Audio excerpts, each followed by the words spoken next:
Belakangan ini ada kabar tak sedap dari kalangan media. Katanya ada beberapa media yang mengaku mendapat tekanan dari pemerintah.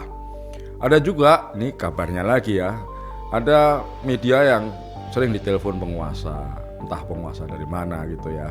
Ada juga wartawan yang sekarang itu sulit menulis berita karena menghadapi yang disebut swasensor.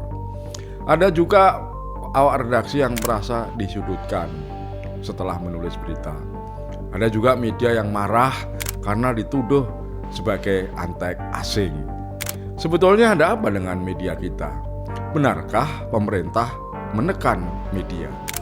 Kita bahas setelah ini. Tapi jangan lupa klik subscribe dulu.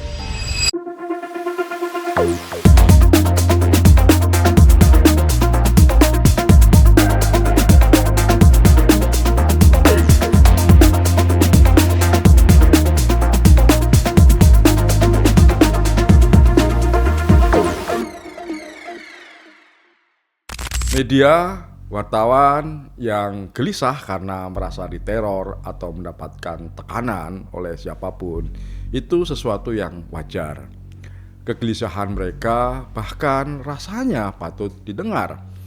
Pers yang ditekan adalah tanda demokrasi sedang tidak baik-baik saja.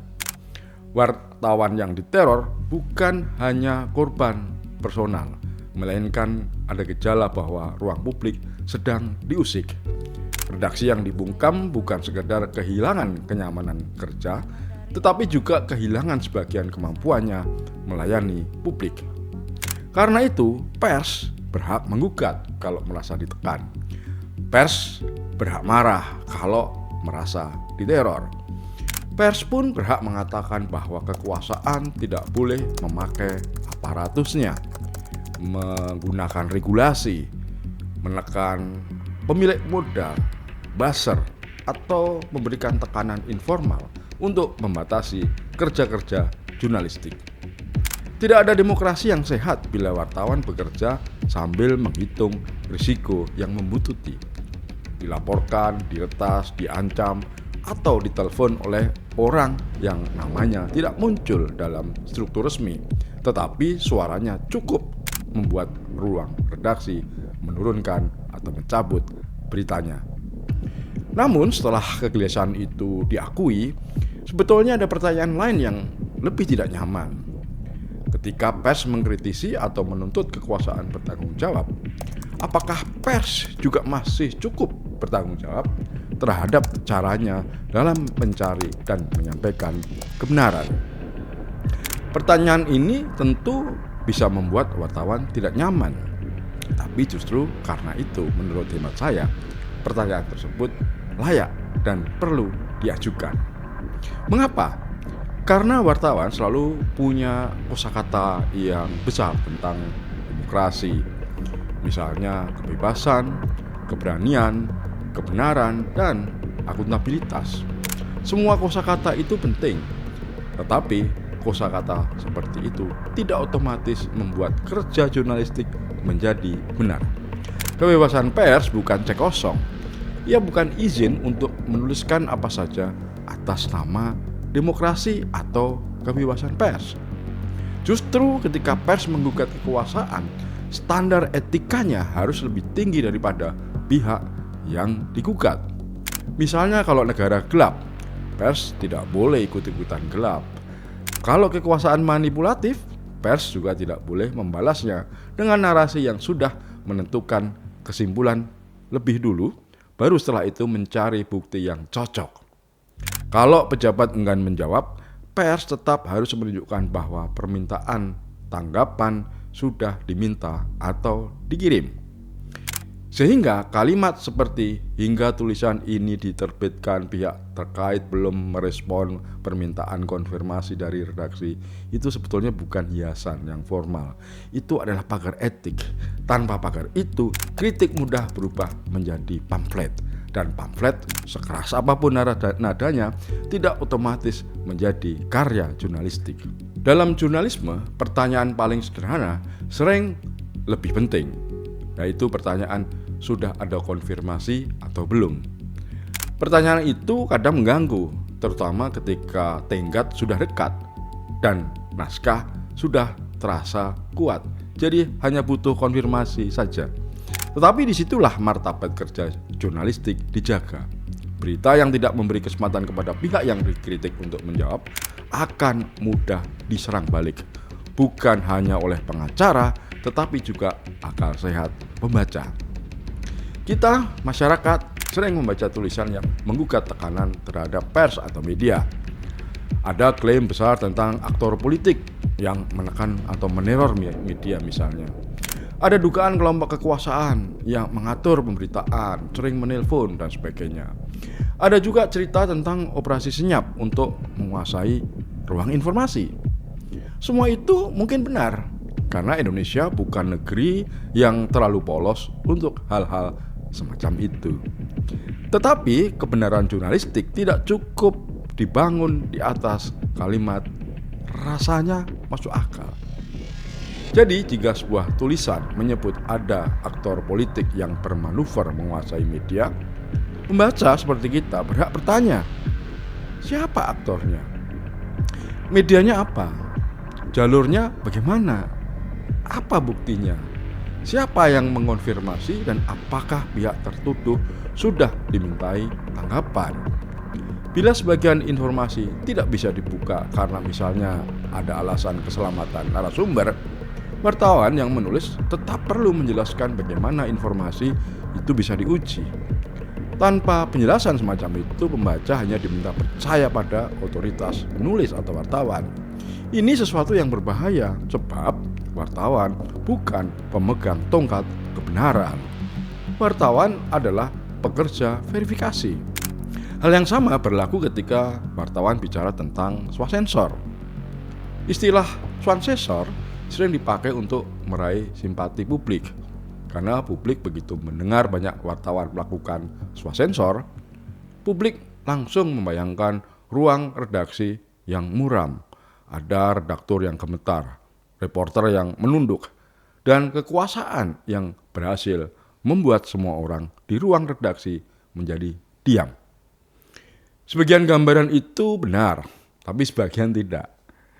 Swasensor karena takut kepada aparat jelas masalah serius. Ini ancaman terhadap kebebasan pers dan demokrasi. Swasensor karena pemilik media punya kepentingan bisnis dengan pemerintah juga masalah yang serius. Swasensor karena redaksi takut kehilangan iklan, akses, atau kedekatan dengan pejabat adalah tanda bahwa pers sebetulnya tidak sepenuhnya merdeka. Tapi tidak semua swasensor tindakan menahan diri adalah penyakit.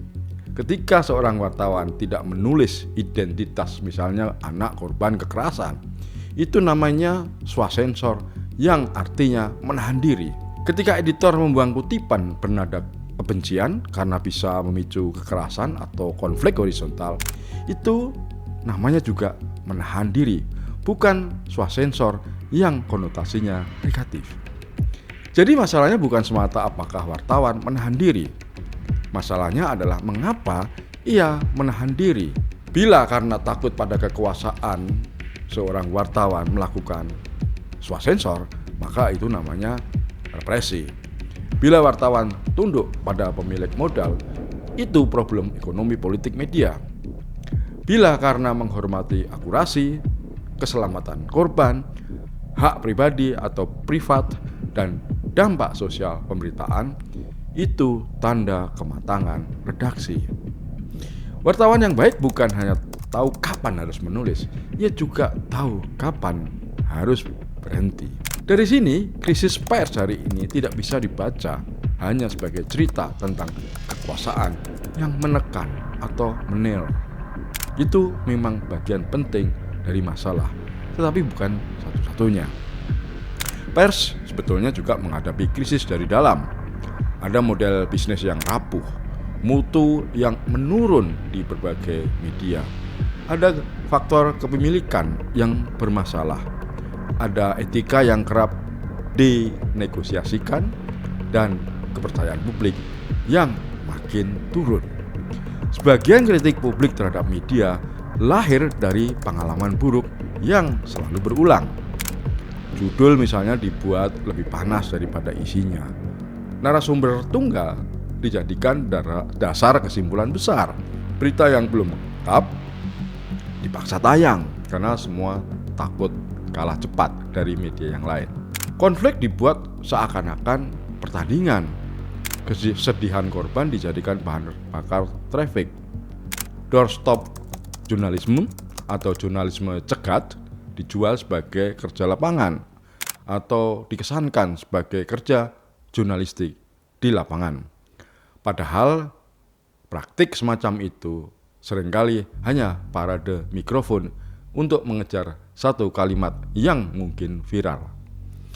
Lalu ketika masyarakat marah, konsumen media jengkel, sebagian media segera berkata, ini serangan terhadap kebebasan pers, ini ancaman terhadap wartawan.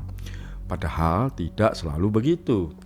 Kadang itu memang serangan, tapi kadang itu manipulasi kekuasaan.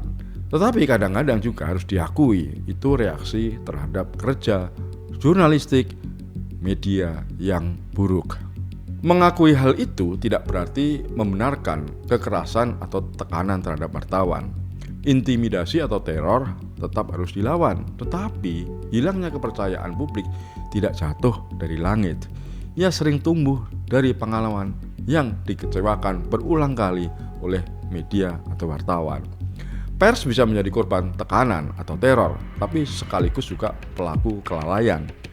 Karena itu ketika pers atau media menggugat kekuasaan, ia membutuhkan dua jenis keberanian.